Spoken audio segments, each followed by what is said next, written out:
Hello, Namaste students. Welcome in this video of class 8 subject English. Today we are going to learn a very nice poem. The name of this poem is Truth. First of all, let us read this poem. So are you ready? Let us start reading the poem. Truth.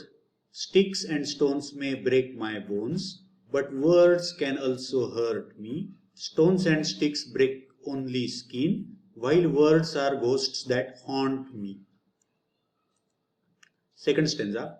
Slant and curved the fall-word swords to pierce and stick inside me. Bats and bricks may ache through bones, but words can mortify me. Third stanza. Pain from words has left its scar on mind and heart that's tender. Cuts and bruises now have healed. It's words that I remember. The poet is Barry Wade.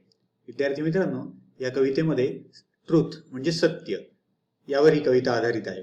चला आपण प्रत्येक ओळीचा अर्थ बघूया. Sticks and stones may break my bones. Stick and stones, काठी आणि दगड हे माझ्या हाडांना मोडू शकतात. म्हणजेच sticks and stones they are just like weapons. They attack our body.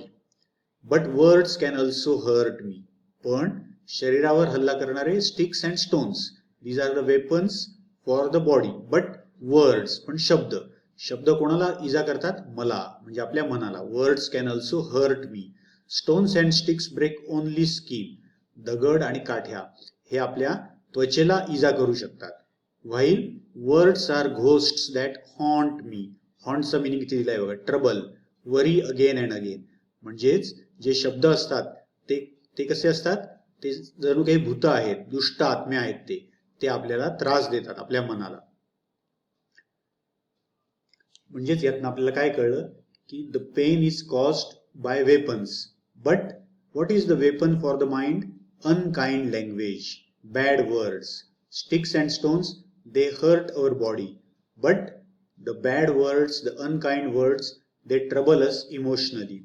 And these sticks and stones, they injure our body, but the bad words, they insult us and they pain our mind. Now second stanza. Slant and curved the fall word swords. Slant and curve, slant म्हणजे तिरके आणि curve म्हणजे वेडेवाकडे. म्हणजेच आपल्या बोलण्यात जे तिरके शब्द असतात आणि वेडेवाकडे शब्द असतात ते कसे असतात? तलवारी सारखे असतात. म्हणजे ते मनाला इजा करणारे असतात. To pierce and stick inside me, म्हणजे असे वेडेवाकडे शब्द छेदून जातात आपल्या मनापर्यंत आणि ते आपल्या मनामध्ये रुतून बसतात. पियर्स म्हणजे छेदून जाणे आणि स्टिक इनसाइड मी म्हणजे आपल्या आतमध्ये ते पक्के बसतात. बॅट्स अँड ब्रिक्स मे एक थ्रू बोन्स. बॅट्स म्हणजे कधी कधी वटवाघळ पण आपल्याला इजा करू शकतात. ब्रिक्स म्हणजे विटा, त्या आपल्या शरीराला इजा करू शकतात, आपल्या हाडांना ते इजा करू शकतात. बट वर्ड्स कॅन मॉर्टिफाय मी, पण मला जास्त इजा कोण करतं? वर्ड्स म्हणजे वाईट शब्द. कोणते शब्द? स्लॅन्ट अँड कर्व, जे वेडेवाकडे आणि वाईट शब्द असतात ते मला अतिशय मनाला त्रास देतात. मॉर्टिफाय म्हणजे त्रास देणे. म्हणजे यातून आपल्याला काय कळलं की इफ द वर्ड्स आर बिटर, म्हणजे जे शब्द कडू असतात, slant and curve, these words, the harsh words, they are like swords, म्हणजे कठोर शब्द हे कसे असतात? तलवारी सारखे असतात. They insult us and these harsh slant curve words, they make us sad, म्हणजे हे शब्द आपल्याला दुःखी बनवतात. आता थर्ड स्टँजा.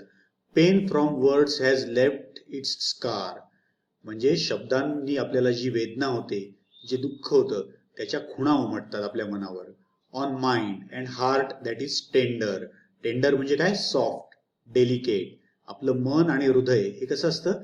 टेंडर म्हणजे सॉफ्ट असतं आणि डेलिकेट असतं. पण हे जे शब्द आहेत, कठोर शब्द, ते आपल्या मनावरती कायमच्या खुणा उमटवतात. Scar. Cuts and bruises now have healed. Healed म्हणजे बरे होणे. जे काही वेदना असतात, जखमा असतात, इजा असतात, त्या एक वेळ बऱ्या होऊन जातात. शरीराला होणाऱ्या जखमा, इजा या बऱ्या होऊन जातात. It is words that I remember, पण आपल्या लक्षात काय राहतात? शब्द.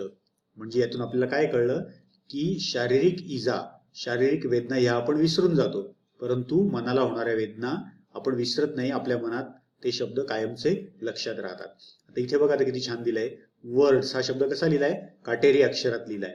यातून आपल्याला कळतं की शब्द हे शस्त्रासारखे असतात. ते आपल्याला जसं आनंद देऊ शकतात तसं वेदना पण देऊ शकतात. आणि या कवितेचं नाव जे आहे ना, ट्रुथ, ट्रुथ म्हणजे सत्य. खूप ठिकाणी तुम्ही ऐकलं असेल की द ट्रुथ इज बिटर, सत्य हे कडू असतं असं म्हणतात. पण लक्षात ठेवा, दो द ट्रुथ इज बिटर, जरी सत्य हे कडू असलं तरी पण आपण काय लक्षात ठेवलं पाहिजे, we have to speak the truth, but how, politely, not rudely. We have to speak the truth softly. सत्य जरी कितीही कटू असलं तरी आपण ते नम्रपणे बोललं पाहिजे, उद्धटपणाने नाही. आणि आपण ते कसं बोललं पाहिजे, we should speak the truth softly, मृदूपणे. दुसऱ्याच्या भावना समजून घेऊन आपण शब्द वापरले पाहिजेत. आवडली ही कविता तुम्हाला? Now students, we have to remember that when we want to speak the truth, we have to speak very softly, we have to speak very politely and nicely. Okay, thank you for watching this video. Bye.